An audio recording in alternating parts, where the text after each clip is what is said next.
إليكم مرسلون قالوا ما أنتم إلا بشر مثلنا وما أنزل الرحمن من شيء إن أنتم إلا تكذبون قالوا ربنا يعلم إنا إليكم لمرسلون وما علينا إلا البلاغ المبين قالوا إنا تطيرنا بكم لئن لم تنتهوا لنرجمنكم وليمسنكم منا عذاب أليم قالوا طائركم معكم أئن ذكرتم بل أنتم قوم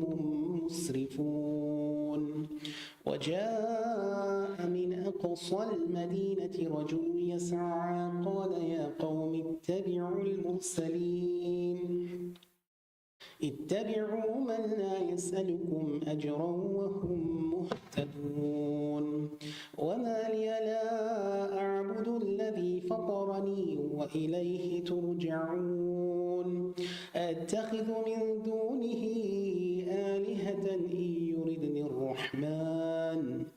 إن يردني الرحمن بضر لا تغن عني شفاعتهم شيئا ولا ينقذون إني إذا لفي ضلال مبين إني آمنت بربكم فاسمعون قيل ادخل الجنة قال يا ليت قومي يعلمون بما غفرني ربي وجعلني من المكرمين وما أنزلنا على قومه من بعده من جند من السماء وما كنا منزلين إن كانت إلا صيحة واحدة فإذا هم خامدون يا حسرة على العباد ما يأتيهم من رسول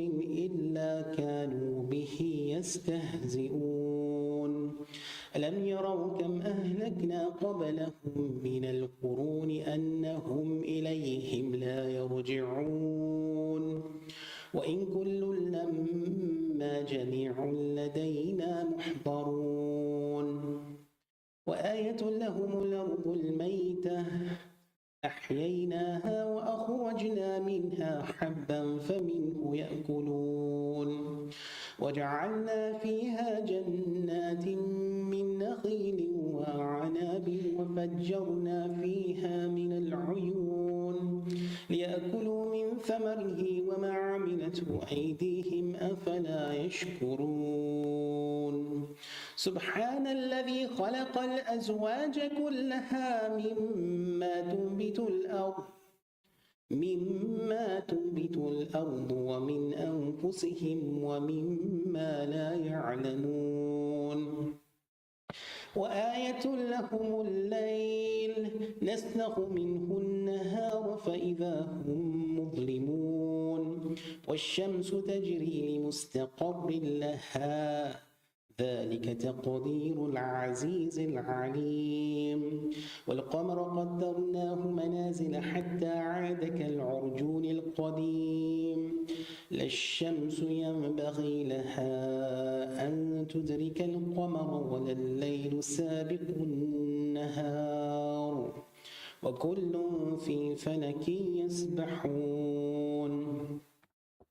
وآية لهم أنا حملنا ذريتهم في الفلك المشحون وخلقنا لهم من مثله ما يركبون وإن نشأ نغرقهم فلا صريخ لهم ولا هم ينقذون إلا رحمة منا ومتاعا إلى حين وإذا قيل لهم اتقوا ما بين أيديكم وما خلفكم لعلكم ترحمون وما تأتيهم من آية من آيات ربهم إلا كانوا عنها معرضين وإذا قيل لهم أنفقوا مما رزقكم الله قال الذين كفروا للذين آمنوا أنطعم من لو يشاء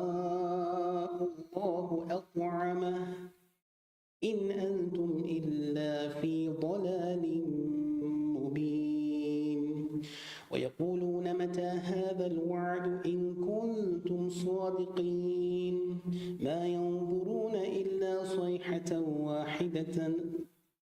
واحدة تأخذهم وهم يخصمون فلا يستطيعون توصية ولا إلى أهلهم يرجعون ونفخ في الصور فإذا هم من الأجداث إلى ربهم ينسلون قالوا يا ويلنا من بعثنا من مرقدنا هذا ما وعد الرحمن وصدق المرسلون إن كانت إلا صيحة واحدة فإذا هم جميع لدينا محضرون فاليوم لا تظلم نفس شيئا ولا تجزون إلا ما كنتم تعملون إن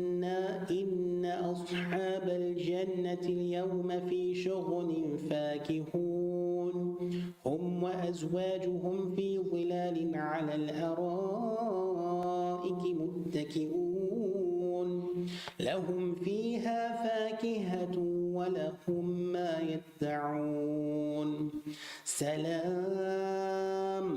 قولا من رب رحيم وامتازوا اليوم أيها المجرمون ألم عهد إليكم يا بني آدم ألا تعبدوا الشيطان إنه لكم عدو مبين وأن اعبدوني هذا صراط مستقيم ولقد أضل منكم جبلا كثيرا أفلم تكونوا تعقلون هذه جهنم التي كنتم توعدون اصلوها اليوم بما كنتم تكفرون اليوم نختم على أفواههم وتكلمنا أيديهم وتشهد أرجلهم بما كانوا يكسبون ولو نشاء لطمسنا على أعينهم فاستبقوا الصراط فأنى يبصرون ولو نشاء لمسخناهم على مكانتهم فما استطاعوا مضيا ولا يرجعون ومن نعمره ننكسه في الخلق أفلا يعقلون وما علمناه الشعر وما ينبغي له إن هو إلا ذكر وقرآن مبين لينذر من كان حيا ويحق القول على الكافرين أولم يروا أنا خلقنا لهم مما عملت أيدينا أنعاما فهم لها مالكون وظللناها لهم فمنها ركوبهم ومنها يأكلون ولهم فيها منافع ومشارب أفلا يشكرون واتخذوا من دون الله آلهة لعلهم ينصرون لا يستطيعون نصرهم وهم لهم جند محضرون فلا يحزنك قولهم إنا نعلم ما يسرون وما يعلنون أولم ير الإنسان أنا خلقناه من نطفة فإذا هو خصيم مبين وضرب لنا مثلا ونسي خلقه قال من يحيي العظام وهي رميم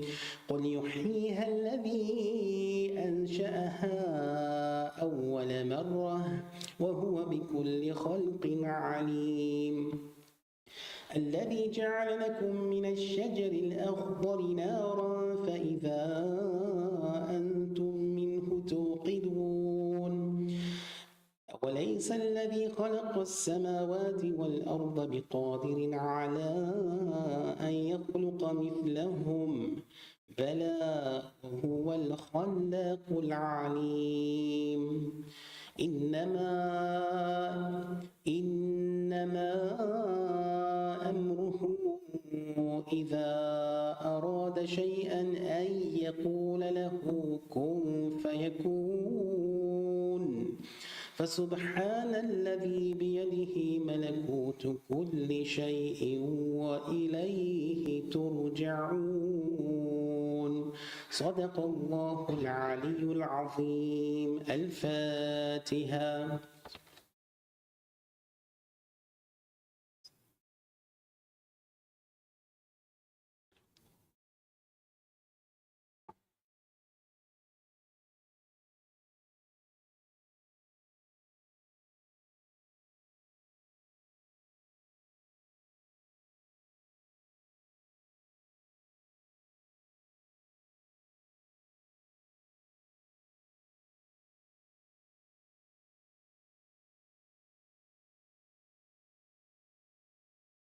मोहम्मद व आले मोहम्मद सल्लल्लाहु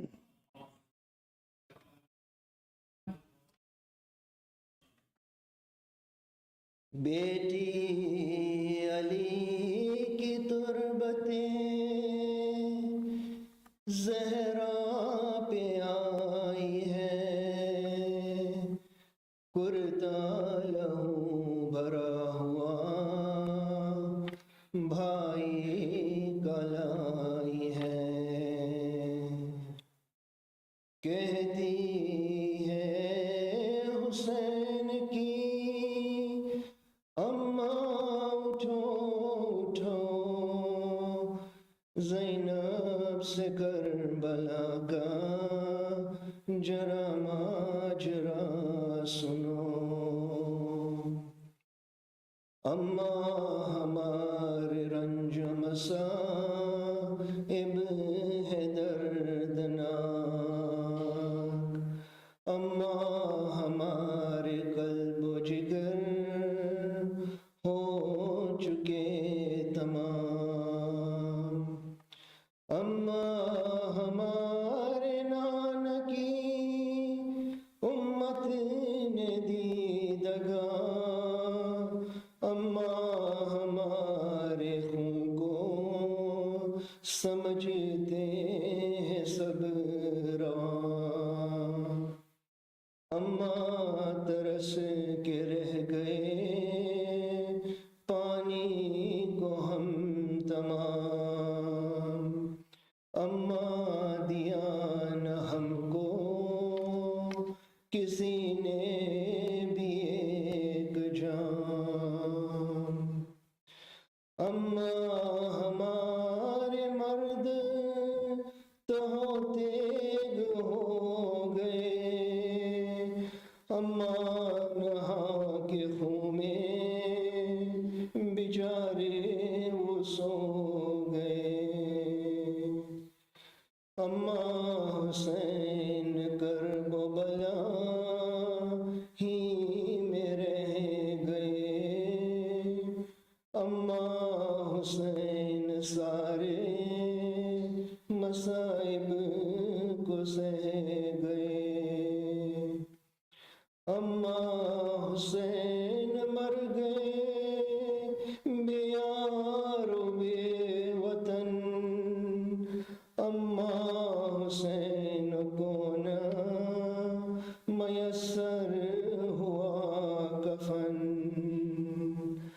अम्मा जफाए कर गई, कुछ ऐसी कर गई।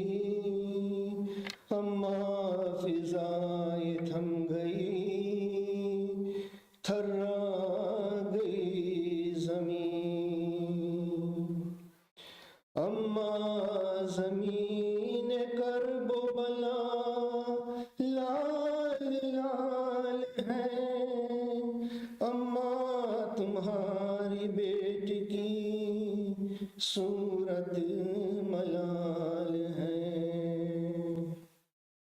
अम्मा हमारी चादरें छीनी गई तमाम, अम्मा हमारे हाल पे हंसते थे अहले शाम। अम्मा वो शाम गुर्बते शबीर आह, अम्मा वो रात काली, वो सुनसान कत्लगा। अम्मा ये हाल आबिदे बीमार हो गए, जालिम सिपन ने ले लिया बिस्तर गरीब का। अम्मा कदम कदम पे असीरी रुला गई, गर्दन में तोक पाँव में जंजीर आ गई। अम्मा पड़े हैं नहर पे अब्बास अलमदार। अम्मा सकीना रोती है जिंदा में बेपदर, अम्मा कहाँ से अकबर गुलरू कुलों में, अम्मा कहाँ से असगरे नादा कुलाओं में। अम्मा वो बीबियों का तड़पना वो शोर आइन, अम्मा रहेगी याद वाहो बुकाओं में। बाजू के नील देखिए अम्मा खुदा गवाह, मकतल की गर्द बन गई अफसोस खुदा गवाह। बेटी अली की तुरबते ज़हरा पे आई है। सल्लल्लाहु अलैहि मोहम्मद।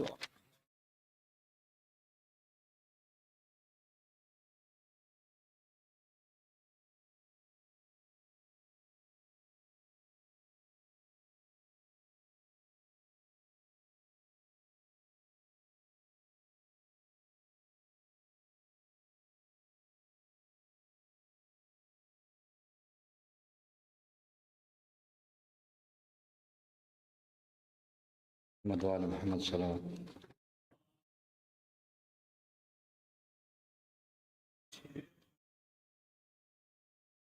आज भी ज़ैनब की आती है सदा बाई हुसैन,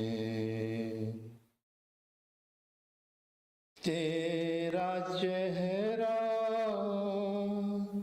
तेरी आँखें भूल कब पाई हुसैन। आज भी ज़ैनब की आती है सदा बाई हुसैन। चलते ना के से गिराया, खुद को जलती रेत पर। चलते नाके से गिराया, खुद को जलती रेत पर।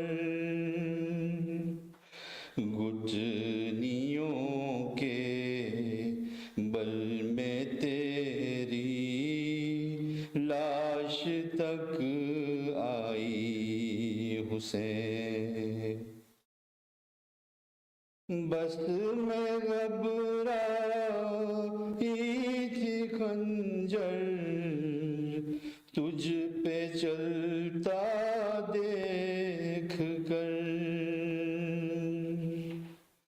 बस में घबराई थी खंजर, तुझ पे चलता देख कर। किसी मुश्किल में गिर कर मैं न घबराई हुसैन।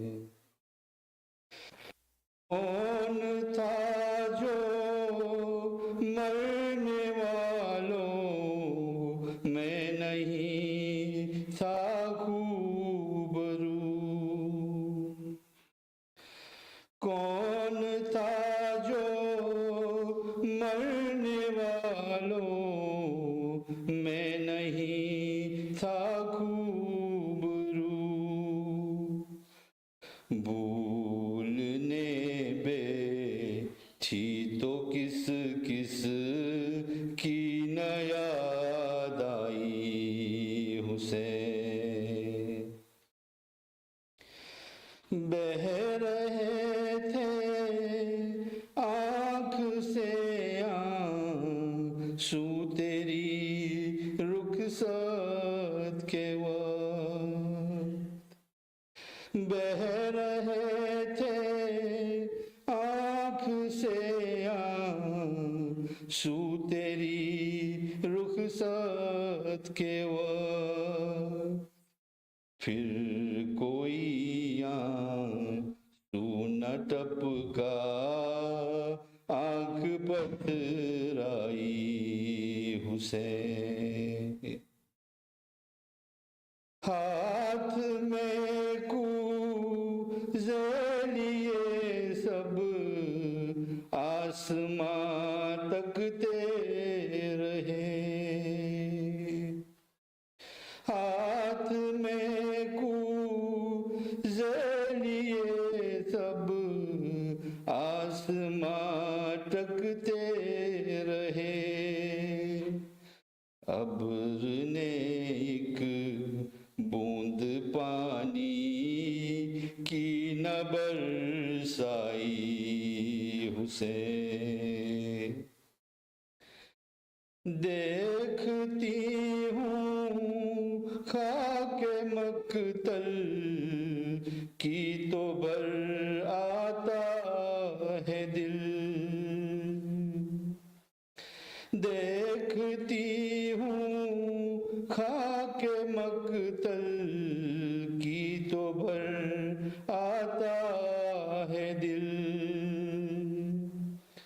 खाक पर मैं कैसे कैसे फूल छोड़ाई हुसैन। दूर उफ्तादा सफर से लौट कर मैंने नवे। दूर उफ्तादा सफर से लूट कर मैंने नवे। ठंडा पानी जब पिया बस तेरी याद आई हुसैन। मोहम्मद वाले मोहम्मद।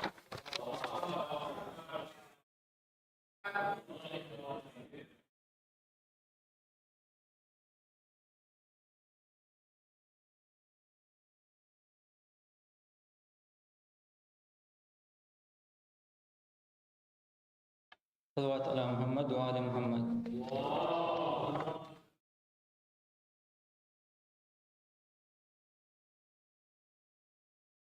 करबला में कयामत का एक शोर है, काफिला जा रहा है वतन के लिए। कोई रोती है अपने जवां लाल को, रो रही है कोई कम सुखन के लिए। अपनी बर्बादियों को गवारा किया, खून में डूबे गुलों का नजारा किया। दे दिया फातिमा का भरा गुलसिता, करबला तेरे उजरे चमन के लिए। काफिला जा रहा है वतन के लिए। कसर जालिम कभी कैद खाना कभी, नोके नेज़ा कभी ताजियाना कभी। कौन-सी थी अज़ियत जो दी ना गई, हर जफा थी असीरे महन के लिए। काफिला जा रहा है वतन के लिए। जब चले थे मदीने से सब साथ थे, ओनो जाफर थे, अकबर थे, अब्बास थे। जा रही हूँ मदीने तो कोई नहीं, अब मुसीबत फकद है बहन के लिए। काफिला जा रहा है वतन के। कब्र कासिम से है यूं मुखातिब फुफी, तेरी शादी कुछ इस तरह बन में हुई। कोई सहरे कभी भूल बाकी नहीं, वरना ले जाती कब्रे हसन के लिए। काफिला जा रहा है वतन की। बैन करती थी बानुए शाहदीन, मैं कहीं रह गई मेरा असगर कहीं।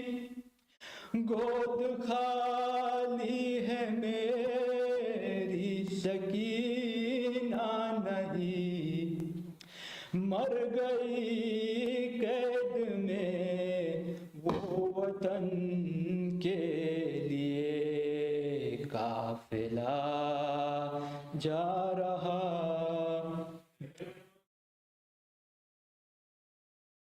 कोई चादर न थी, कैसी बेदाद थी, हाथ बिना ज़ात थी, इतनी मजबूर कर दी गई थी बहन, अपने भाई के दफनो कफन के लिए काफिला जा रहा है वतन। करबला में कयामत का एक शोर है, काफिला जा रहा है वतन के लिए। सलवात।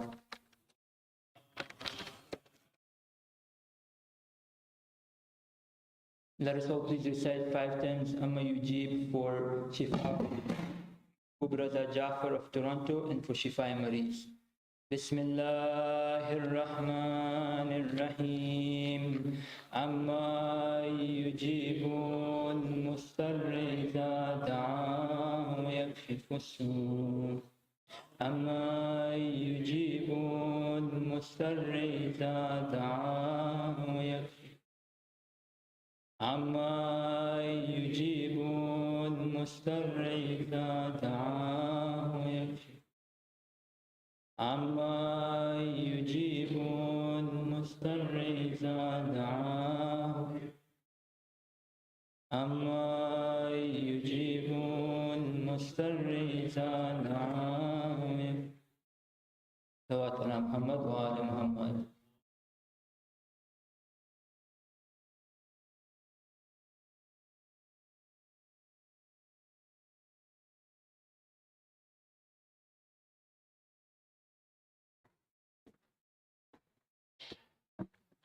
Respected elders, brothers and sisters, Assalamu alaikum. Media team, is the video good to go? No? All right.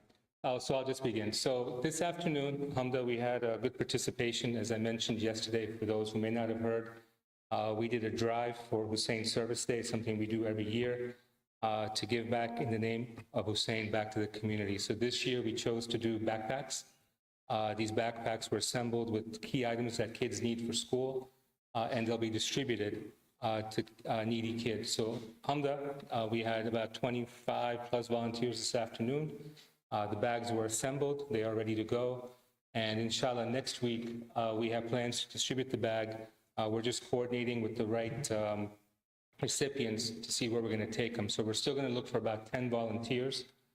We're going to take them to the location, and then we'll distribute it to the kids that are coming to get the bags. Whatever we don't use here locally and distribute, we have about 240 bags. Whatever we don't distribute here locally, there is another facility, Brother Ali Visram's helping, that we're going to send outside the Lehigh Valley. That'll benefit as well, so it'll get to remote places. Each of these bags will have a little card that will get printed, so the kids who are receiving, the families who are receiving the bag know that Hussein loves them. So we'll put something together, a nice message, so they know about us, they know about Imam Hussein and our cause.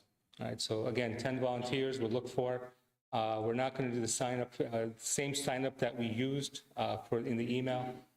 Just go in there and sign up again, or you can text myself directly and we'll coordinate, and I'll announce the location on Thursday. By Thursday, we'll announce the location via email, and then we'll tell you where to go, where to meet to distribute the bags. Oh, so there's the video. It's not working. Just know that it did happen. You can see it did happen, all right? Don't worry about it, guys, we can move on.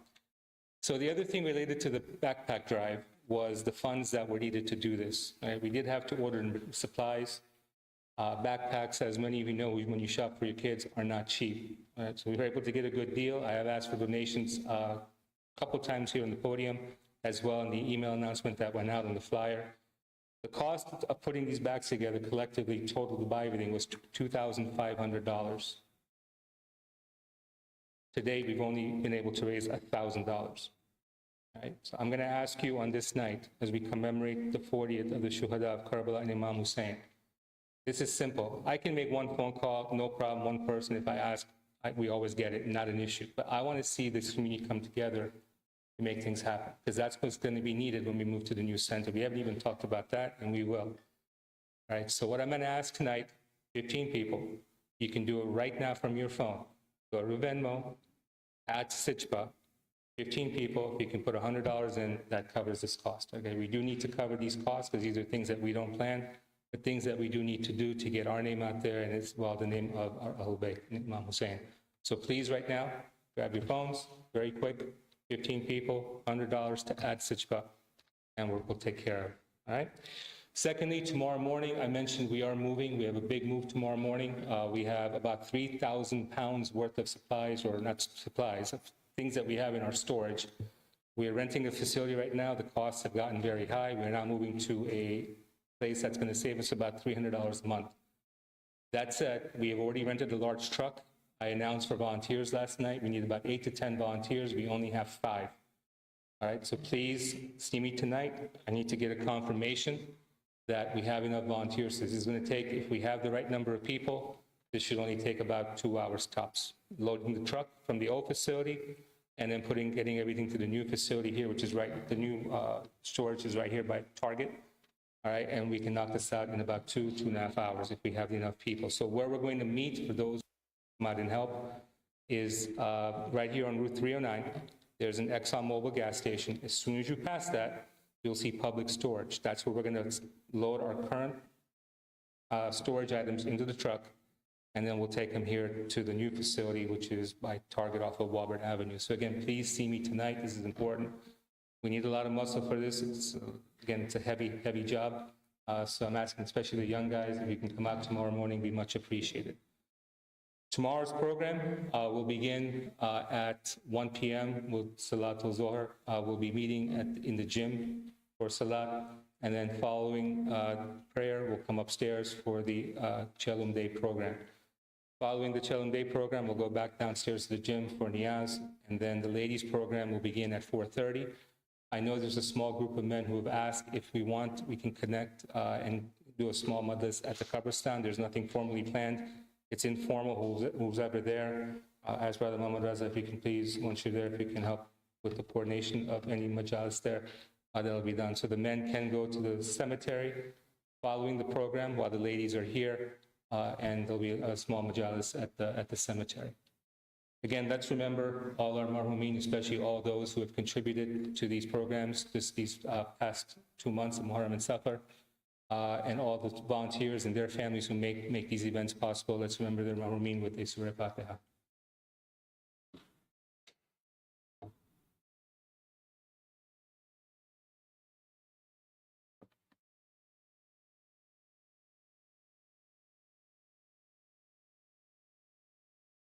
And please join in welcoming Sayyid Muhammad Raza to the podium with a loud salawat.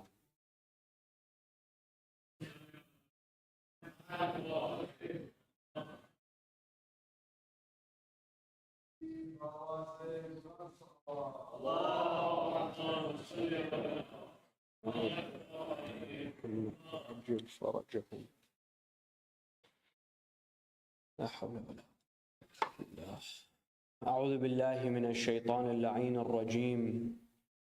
بسم الله الرحمن الرحيم، والصلاة والسلام على أشرف الأنبياء وسيد المرسلين وحبيب قلوب العالمين أبي القاسم المصطفى محمد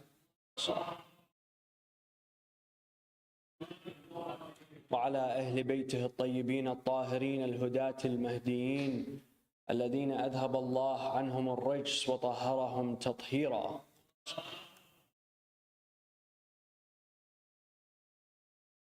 صلى الله عليك يا مولاي يا رسول الله،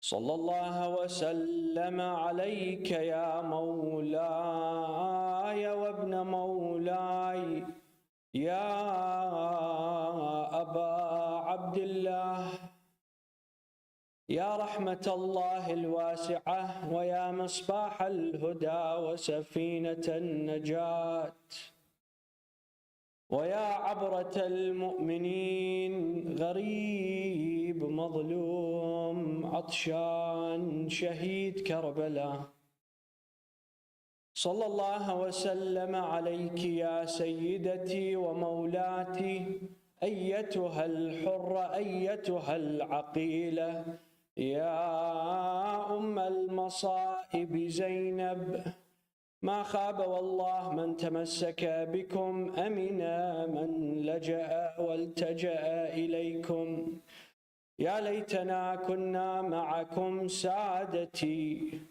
فنفوز والله فوزا عظيما. أعوذ بالله من الشيطان الرجيم يريدون ليطفئوا نور الله بأفواههم والله متم نوره ولو كره المشركون ولو كره الكافرون. صدق الله العلي العظيم. Please bless this gathering with a loud salawat.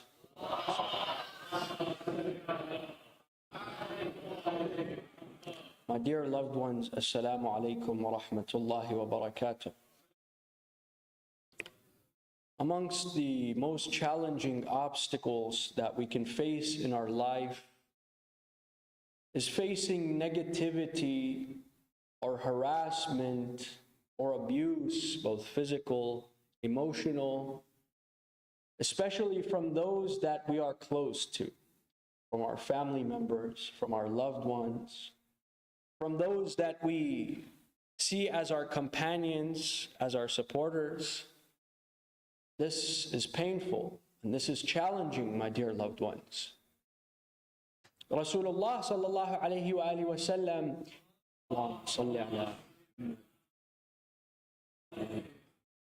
in his lifetime, there were 11 or more assassination attempts on his life.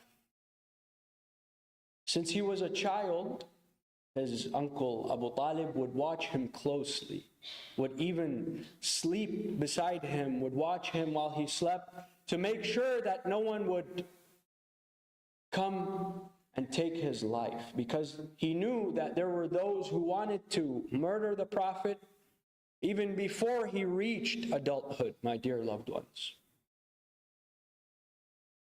Rasulullah, he came under attacks. His own companions, his own so-called Sahaba, attempted to murder him. And throughout his lifetime, there were numerous attempts. And these assaults did not stop only at the Prophet. They also continued to his progeny, the purified progeny, his family that Allah subhanahu wa ta'ala chose to lead after him. And that aggression still continues to his followers and to the followers of his Ahlul Bayt. It's important for us to take a look and examine those instances, those assassination attempts, and remind ourselves that there was a dark moment in the history of the religion of Islam. To remind ourselves who those Sahaba were, to know their names, and to see what kind of legacy they left, my dear loved ones, because it will open your eyes to a world of truth. One of those instances, my dear loved ones, those assassination attempts, many of you all know about this story, was before the Hijrah. When Quraysh conspired in Dar al-Nadwa, they came together and they planned to murder the Prophet. So there was a plan to murder the Prophet. Abu Sufyan said that we will murder Muhammad. Quraysh tell him, how will we do so? When Bani Hashim will come breathing down our necks, demanding revenge, he says that you all will send a youth from each one of your families. You will go to the home of Muhammad while he sleeps. We will attack him, all with one strike. Therefore, this will eliminate Bani Hashim's ability to seek revenge. There will be so many different families to seek revenge from, it would be impossible. But Jibreel alayhi salam, he descends onto the Prophet. He reveals to him this wicked plan. Rasulullah, he calls upon Amir al-Mu'mineen. He tells him, Ya Ali, I need you tonight to lay in my bed on my behalf. And you all know the story. Amir al-Mu'mineen asks Rasulullah, will you be safe if I sleep in your stead, in your behalf? Rasulullah says, yes, indeed I will be safe. Amir al-Mu'mineen, he prostrates, he performs sajdat al-shukr to Allah subhanahu wa ta'ala for this grand maqam. He doesn't ask, will I be safe? Will my life be safe? No. The Prophet is safe. He migrates to Medina. There was an assassination attempt in the Battle of Hunayn. There was a individual from Quraysh amongst the elite tribesmen of Quraysh named Abu Safwan al-Jumhi. He conspired with another man by the name of Shayba ibn Abi Talha. They're both from Quraysh. And they conspired in Hunayn to assassinate the Prophet. This man, Abu Safwan al-Jumhi, he lost 8 individuals in Uhud, in the Battle of Uhud. He fought with the mushrikeen, and he lost 8 members of his family. They were standard bearers for Quraysh. So he said, I have to take revenge for Muhammad. One of them is standing behind the Prophet while the Prophet is in combat, and he's about to enter the blade in the Prophet's body. The Prophet turns around. He wipes his hand on this man's chest, and the man confesses. He says, I was about to murder you. I was about to kill you. I was about to take revenge. Again, the Prophet is safe. Another instance was after the expedition of Tabuk, my dear loved ones. And this requires a lot of background, a lot of information, and I want you all to pay attention to these details as they are important. So please recite aloud salawat.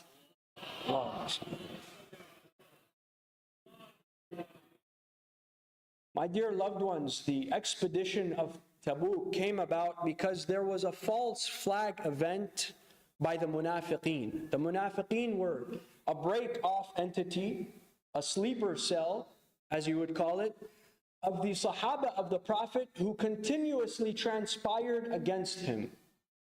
Within the Muslims, there was a group known as the munafiqeen, and they continuously plotted against the Prophet. Tabuk was a rumor that was spread by the munafiqeen, and they were in cahoots with the Byzantine Empire.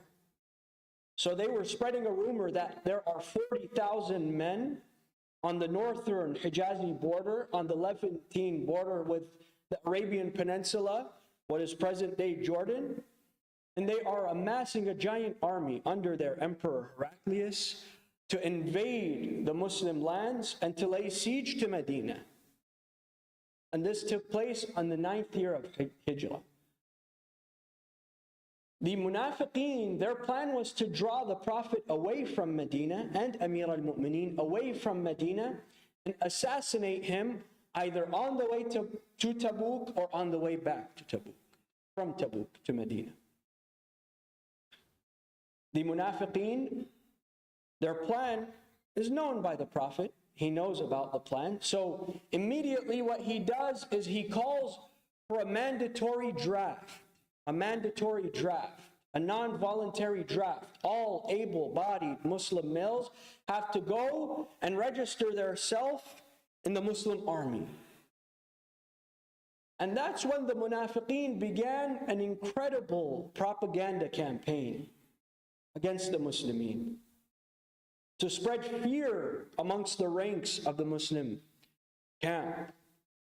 They would go and they would tell the Muslims, listen, we've been fighting Arab tribes, basic Arab tribes this entire time that we know, they know us, we know their tactics, we know their capabilities. We fought here in our terrain that we know, and you're going to fight Bani al-Asfar. Bani al-Asfar was the name that they would use to call the Byzantines.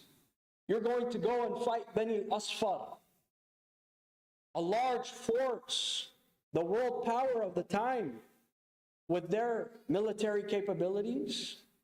We can already see you in the ropes of captivity and slain and killed. We're not going to partake in this journey, and it's a lost cause.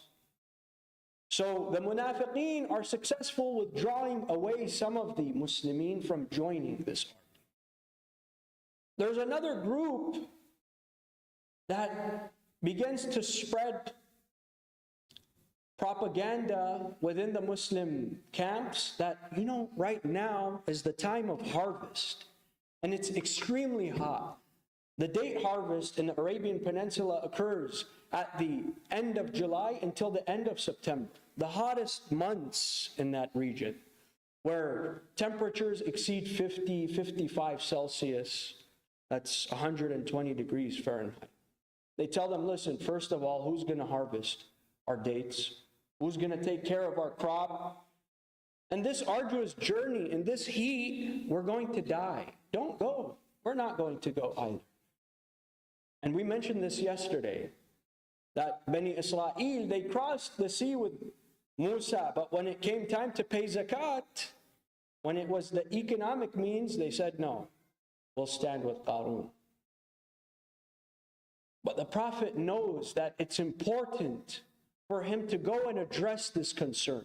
He needs to establish deterrence with the Byzantines and address to the munafiqeen that no threat will go unanswered. But he knows there's a plot in Medina, a coup attempt in Medina. So what does he do? He calls Amir al-Mu'mineen alayhi salam. He tells Amir al-Mu'mineen, Ya Ali, you have accompanied me on every battle, on every excursion, on every military command that I have given you. But your command at this point is to stay in Medina, because there are attempts by the munafiqeen to cause a revolution against the Muslimin while I am gone. So I need you to stay in Medina. When the munafiqeen see that Amir al-Mu'mineen is in Medina, this is a clear message by the Prophet that your plan is no longer. I know about your plan. Because Amir al-Mu'mineen, he represents what? He represents what? He represents the Department of Defense within the Prophet's ummah. You see, Amir al-Mu'mineen is a one-man army, my dear loved ones. The munafiqeen, when they see Amir al-Mu'mineen stays in Medina, there's no way for them to go through with their plans, because he's watching them and he's waiting and seeing their every move.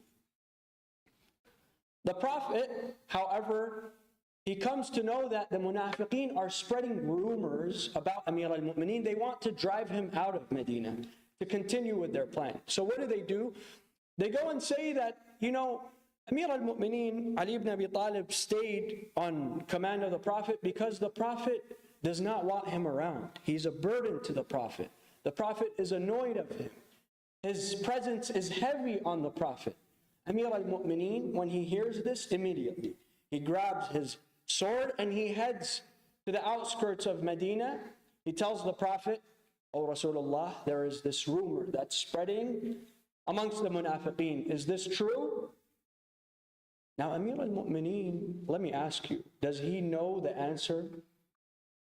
He knows the answer, but he needs the Prophet to make it clear to everyone that Amir al-Mu'mineen is staying as his regent, as his Khalifa. And this instance, the instance of Tabuk, is where we find in the books of both Sunni and Shia historians that there was clear command by the Prophet sallallahu alaihi wasallam that Ali is my Khalifa. Ali is who leads after me.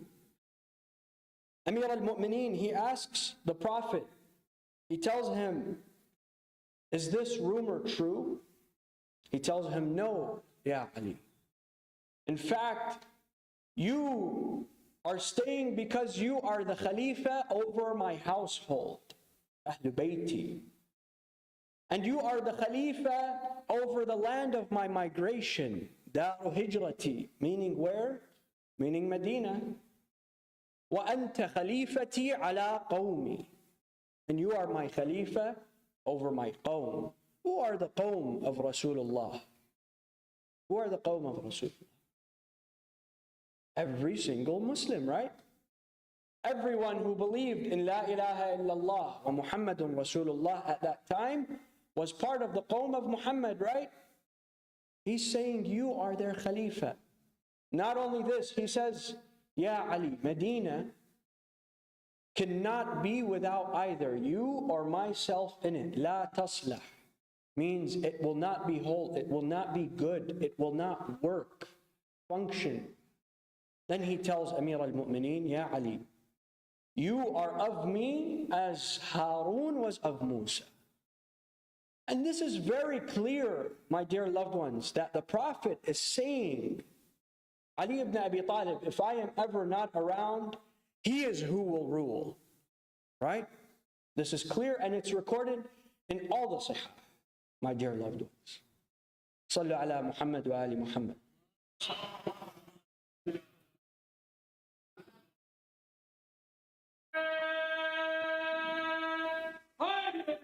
Ya Allah. Allahumma salli. To give you a bit of background about the political stage at that time, how the world was at that time politically, it was a bipolar political theater, which means that there were two main powers, two main empires, the Sassanid Persians and the Byzantine Eastern Roman Empire. And the Byzantines at this point were a great empire. They had a very sophisticated military. They had a disciplined military. They had very advanced weapons. They were trained soldiers. They were not regular people who had volunteered to fight. They had a legitimate military. And they saw that the rapid rise of Islam was a threat to them. Because the Prophet came with a message of justice, of equity. You see, the Byzantines, they saw that this man, Muhammad, was able to transform a society that buried its daughters. They engaged in the murder of children, and they thrived on warfare. The Arabian economy was driven by warfare. Their culture was driven by warfare. Their society, every part of it was driven by warfare. Now, this sounds pretty familiar, right? If he was able to transform a community like that and allow them to live in peace and harmony and unison, in equity, and he was able to eradicate the racism and the sexism and the elitism and polytheism of Quraysh, he would absolutely be able to do the same with the Byzantine society. So they see that we have to counter this. That is why they went through with this plan, my dear loved ones. But Tabuk had the expedition of Tabuk had many benefits to it. First and foremost, it was an examination to see who were the loyal Muslimin to Allah subhanahu wa ta'ala and to His Prophet, and who were not. Who were the munafiqeen amongst the companions of Rasulullah, and who were the true mu'mineen. It was an examination of the military capabilities and the military discipline of the Muslim military. And it was also an examination to see if the Byzantines were bluffing or if they actually would invade. It established deterrence.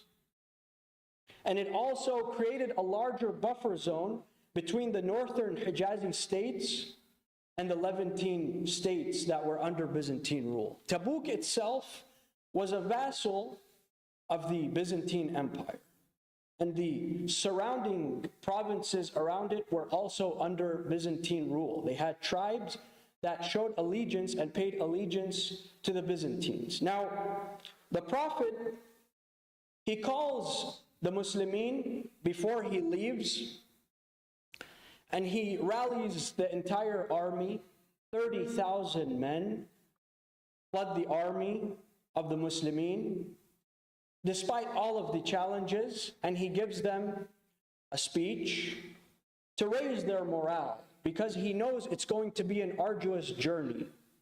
And he knows that it's going to be a tough journey and a challenging journey ahead. And 30,000 men came to answer that call. And obviously not only men, because their wives had to accept that sacrifice, that my man will leave home and he might not come back. I have to fill that responsibility. So women were also at the forefront of this, my dear loved ones. We have to think to ourselves, when those Muslimin made excuses of heat, of harvest, of the difficult journey, what kind of excuses do we make and what kind of obstacles do we face in being mu'mineen and mu'minat? Our challenge today is not to march towards Tabuk. Our challenge is different. Everyone has a different challenge in being a mu'min or a mu'minah. And you sit down with yourself, go to a park, go to somewhere secluded, sit in your room, take a pen and paper, write down what you have trouble with. I have trouble with ghibah, for example. When it's time to sit at the gathering, at the sahra, at the dinner party, whatever it is, and all my friends are around me and the floodgates of ghibah open. Oh, this guy, Ali, you know, look how weird he is. Look how weird he walks. He has a weird vibe. I don't like his vibe. And then another person adds more comments and more spices and more ghibah. Oh, this young woman, you know, look at her hijab. It's totally inappropriate and she's indecent and this and that. And you engage in ghibah and you engage in backbiting. My dear loved ones, our challenge is ghibah. Write that down. Write down that you want to fix that in your life. And know that ghibah, when you're sitting at a table engaging in ghibah, when you step away from that table, you're the subject. You're the subject of ghibah. If you don't stop people from ghibah and tell them, listen, I don't want to hear that, you're next. You have trouble waking up for Fajr, for example. If I wake up for Fajr, my entire day is going to be ruined. I'm not going to be able to focus. I'm going to have to be tired all day and this and that. It's just 5 minutes, my dear loved ones. Less than 5 minutes in total. From the time you exit your bed, you do wudu, you pray, and you go back to bed if you need. Don't make these excuses, my dear loved ones, because those before us sacrificed much more. But we all know the sacrifices we need to make. You need to think about those sacrifices yourself. Rasulullah, he gathers his people and he gives them this speech to raise their morale. And he tells them it's going to be a difficult journey, an arduous journey. And indeed it was, my dear loved ones. Because the Muslim military at that time were everyday individuals. They were not a military that was funded by the state. They did not have their own vehicles, their own weapons. Everything they took was their personal belonging. They owned their own swords, their own armor, their own animals that they would ride, their own supply of water or food. And many of those individuals, well within the journey, their supplies depleted, to where historians state that 2 or 3 men would take one date. One man would chew it. He would take it out. He would give it to the next man. He would chew it. He would take it to the next man. And they would share one date. When we hear this, especially our youth and our young brothers and sisters, they might say that's weird, right? You know why it's weird? Because we've never experienced hunger. And we should say, Alhamdulillah, that we've never experienced hunger to the point where you need to share one day. Some men disembarked their camels. They would have to slaughter their camels and remove their organs and cut those organs open to search for water that lay in those organs, just to not die of thirst, my dear loved ones. Salman al-Muhammadi, one of the greatest companions of Rasulullah, he has a mule and he puts his supplies, his gear, his equipment on top of this mule, and he's about to head towards Tabuk with the Prophet's army, and he sees the animal is not moving. It's too hot. The equipment is too heavy, and the animal is weak. It's malnourished. It's not going to make the journey. He gets off the animal. He places everything on his back, all his supplies, and he walks on foot through valleys, through deserts, to the point that when he reaches Rasulullah, his companions see from afar the shadow of a man, the appearance of a man. They say, Rasulullah, someone's approaching. He says, Kun Salman. This may be Salman. Indeed, it's Salman. And the Prophet sees that his feet are blistered, are bleeding. And he says, Rahimallah Salman. Allah's mercy is upon Salman, for he walked alone, he will die alone, and he will be resurrected alone. Look at the maqam of the companions, some of the companions of Rasulullah. But on the other hand, you had evil so-called companions. And it's important for us to know who those companions were. Why? Because they leave a legacy behind them. Those roots of evil remain, and they blossomed trees of evil fruit, unfortunately. And there's a problem with that, you see. My dear loved ones, the Prophet ﷺ, when he camps in Tabuk, after 10 days or so, he addresses his military. He says, they get to the Byzantine borders, and they see the Byzantines are not there, first of all. And this was clear evidence that there was collusion between the Munafiqeen and the Byzantines. So the Prophet, he addresses his people, says, we will stop here, we will camp here. He spends 10 days at Tabuk, after which he addresses his army, his military. He asks them their opinion on whether or not they should invade the Levantine states or if they should retreat to Medina. And this is a sign of incredible leadership, my dear loved ones. If you as a leader want to be successful, you have to ask those that you lead their opinion, how they feel, what they think. Find me one head of state today that would ask anyone in his military his opinion. Soldiers today in any country, regardless of the nation, are cannon fodder, are grunts.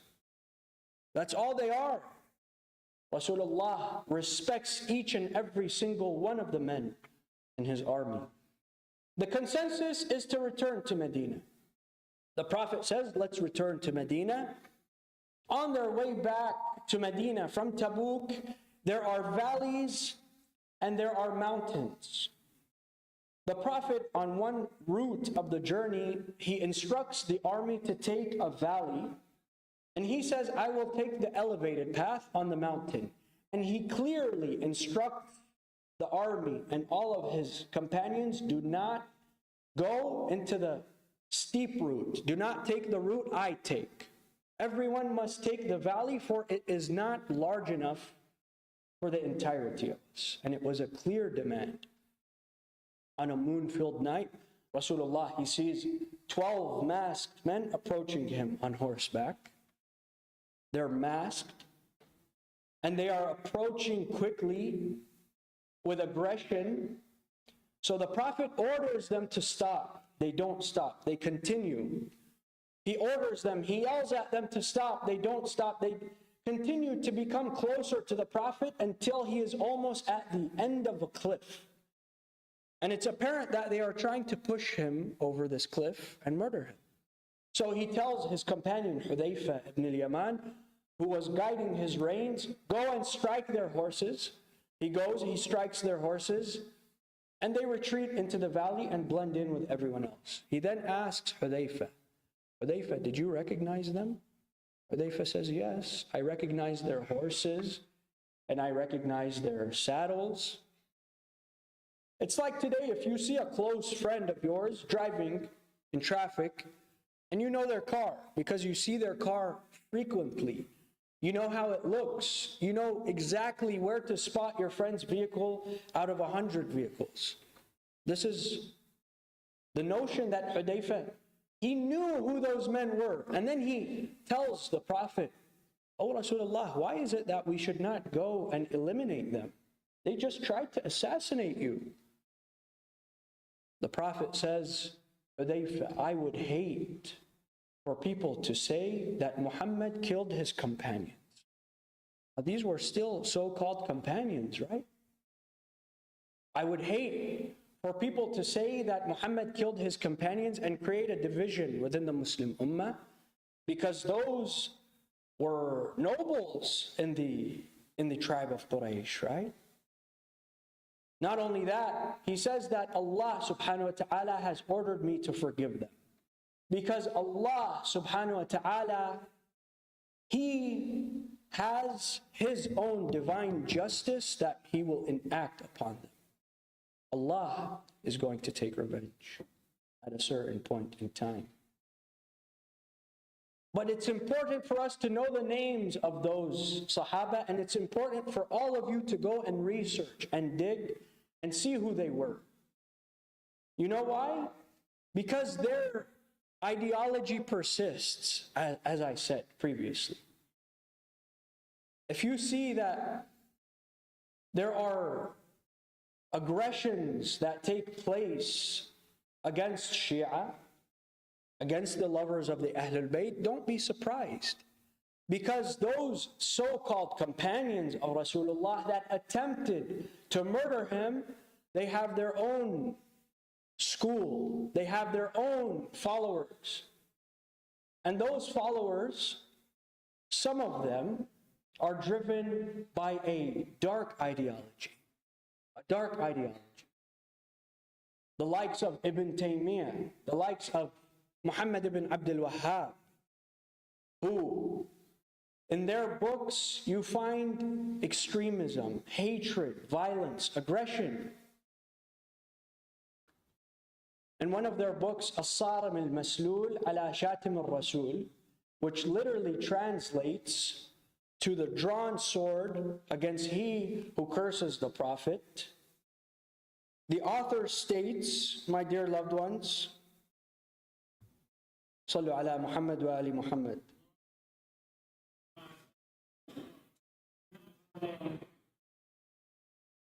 When you quickly scratch the surface of someone like Ibn Taymiyyah's teachings, you see that within his book, As-Sarim al-Maslul, he has brought fabricated traditions, one of which is relayed by Amir al-Mu'mineen alayhi salam, who is narrated by who?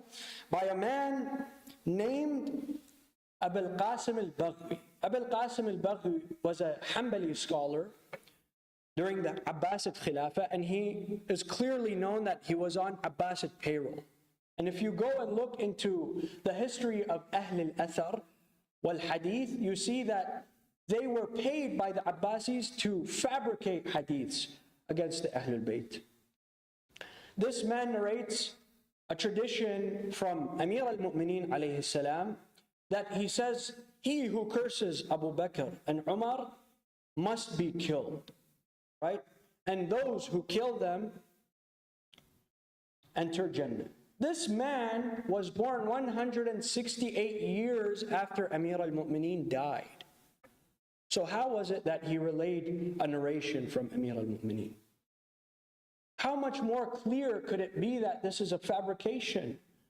And for any reason, the powers that be have benefited from this ideology. When you see attacks, like the attacks in Parachinar in Pakistan, the attacks in Sultanate of Oman that shocked the world. How could extremism reach a country like Oman that Shia have been living in peace and harmony for hundreds of years? Don't be surprised, because the roots of that ideology comes from people like Ibn Taymiyyah and Muhammad ibn Abdul Wahhab. It's our responsibility to investigate the truth, to advocate the truth, the truth that is the message of Allah subhanahu wa ta'ala, the message of the Ahlul Bayt alayhim salam, the message of the Prophet, my dear loved ones. That is our responsibility if we want to live in harmony, if we want to live in coexistence and peace. We have to advocate that Wahhabism and Salafism does not represent Islam, my dear loved ones. But unfortunately, those roots remain. And the aggression continues, my dear loved ones. And the oppression that the Ahlul Bayt faced was immense, was great. Sayyida Zainab alayha salam, on the 13th day of Muharram, when they're leaving Kerbala, she looks and she sees that there are 82 orphans, there are women, there are children, and she is responsible to get them on top of the camels, to take that arduous journey. And she sees that it's none other than her and Imam Zain al-Abidin who have this responsibility to place them on these camels. She takes a look at Imam Zain al-Abidin. She sees his frail figure. He's sick. He can barely walk. He can barely stand. Sayyida Zainab, she tells him, my master Zain al-Abidin, let us help these women and children ride these camels. They do. And then at the end, it's just Sayyida Zainab and Imam Zain al-Abidin who remain. Sayyida Zainab, she looks at Imam Zain al-Abidin. She says, who's going to help you ride this camel? Let me help you, O Zain al-Abidin. He tells her, O Sayyida Zainab, oh my dear aunt, do you think I will allow you to help me ride this camel and then the army of Umar ibn Sa'd will force you with their whips, with their strikes to ride that camel? Absolutely not. Let me help you. Sayyida Zainab, she looks at the moon-filled sky and then she remembers her brother Abu al-Fadl Abbas. She remembers who brought her to Kerbala, who helped her ride that camel, and she's reminded that Abbas is no longer here. Abbas, he lays on the Furat, he lays with no hands, he lays lifeless with no vision. Allahu Akbar. Inna lillah wa inna ilayhi raji'un. وسيعلم الذين ظلموا آل محمد أي منقلب ينقلبون والعاقبة للمتقين. My dear loved ones, please raise your hands in dua. Let us raise and invoke the name of Allah subhanahu wa ta'ala 5 times with our loudest voices for our hajat. O Allah, we ask you in your name, Ya Allah, Ya Allah, Ya Allah, Ya Allah, Ya Allah. Oh Allah, oh all those who are ill and sick, all those who are struggling with cancer, with diabetes, with mental illnesses, with illnesses that cannot be treated. Oh Allah, you give them complete shifa and recovery. Oh Allah, continue our path on the khidmah of Aba Abdullah. Oh Allah, grant us a progeny and a dhurriyyah that follows the path of Aba Abdullah and also serves Aba Abdullah al-Hussein. Oh Allah, grant us on the day of judgment the shafa'ah of our Mawla Aba Abdullah, and in this dunya his visitation and ziyarah. وإلى أرواح المؤمنين والمؤمنات نهدي ثواب سورة الفاتحة مع الصلوات.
Request to everyone, if you have the strength to come forward, please come forward, inshallah.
जब मुझे आपके कातिल में है मारा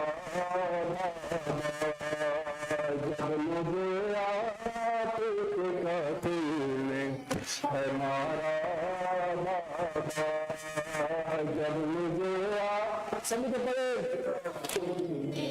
है मारा हर कला के सकीना ने हर कला के सकीना ने पुकारा बाबा जब मुझे आपके है मारा बाबा जब मुझे आपके कातिल में मुझे से पकड़ते चलाते मुझे से पकड़ते चलाते मारे मैंने कैसे मांगा जो तुम्हारा बाबा जब मुझे के कातिल है मारा बाबा है जब मुझे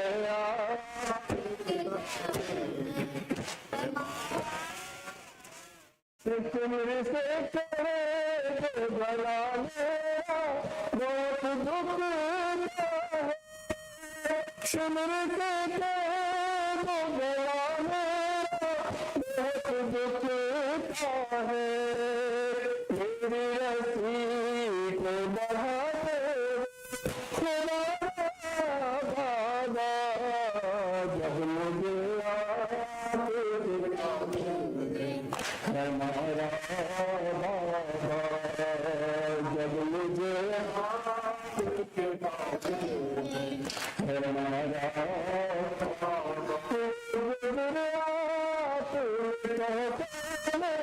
मुझे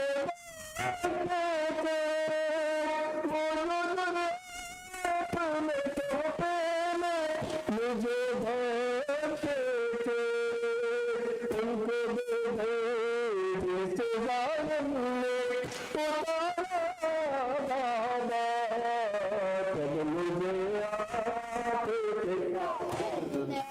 है मारा बाबा जब मुझे आपके है मारा बाबा है जब मुझे आपके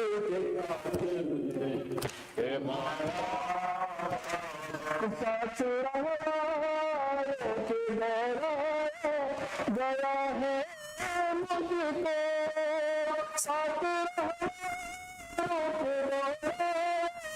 गया है मुझको फिर जख्मों के बदल मेरा बाबा जब मुझे कातिल है मारा बाबा जब मुझे आपके कातिल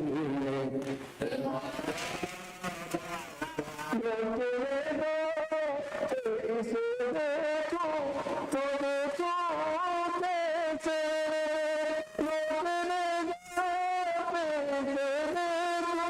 तो देखो मेरा तुम्हें था मुझे से बिताया बाबा जब मुझे आपके कातिल है मारा जब मुझे आपके कातिल पसलिया कोई चीज से मेरी पसलिया कोई चीज से मेरी पसलिया कोई गई मेरी जब मुझे है मारा बाबा जब मुझे आपके गादिर में हमारा बाबा है जब मुझे आपके गादिर में हमारा बाबा जब मुझे आपके गादिर में हमारा है चमके सकीना ये है चमके सकीना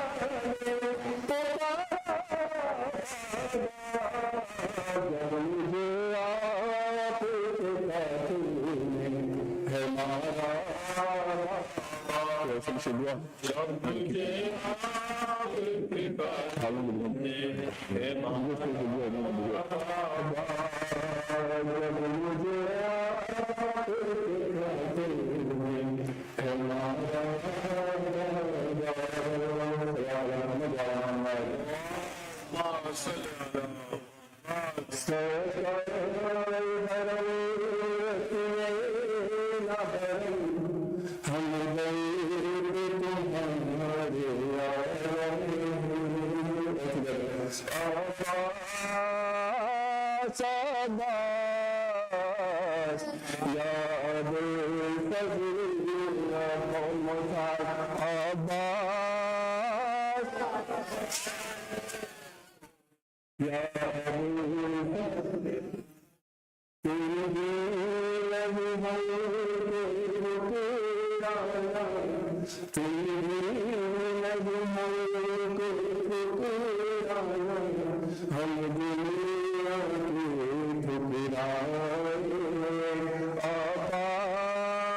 हमारा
सबब सका हमें तेरी से भेजते हैं आबाद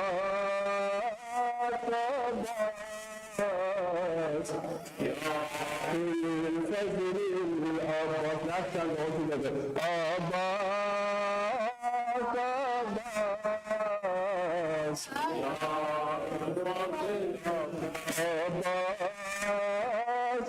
Comfort. Ya Abu Comfort. Abu Abbas, Abbas. You said. Abu Fazl, Abbas, Abbas, Abbas.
صلوات على محمد وآل محمد.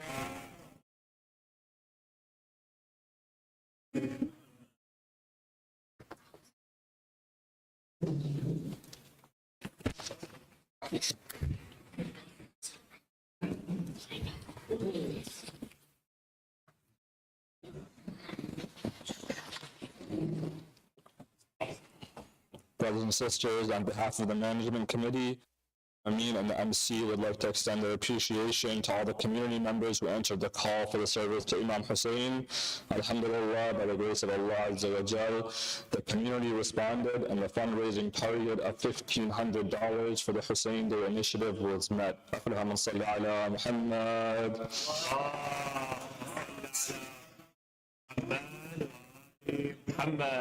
توجه حجارة. بسم الله الرحمن الرحيم. السلام عليك يا رسول الله. السلام عليك يا أمير المؤمنين. السلام عليك يا فاطمة الزهراء سيدتي نساء العالمين. السلام عليك يا حسن المجتبى. السلام عليك يا حسين شهيد بكربلاء. السلام عليك يا جميع شهداء كربلاء ورحمة الله وبركاته.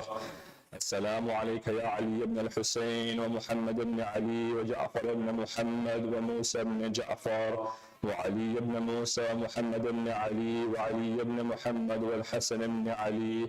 السلام عليك يا مولانا يا صاحب الأشرية الزمان الأمان الأمان الأمان. السلام عليك يا خليفة الرحمن. السلام عليك يا شريك القرآن. السلام عليك يا قعبة الإيمان. السلام عليكم ورحمة الله وبركاته.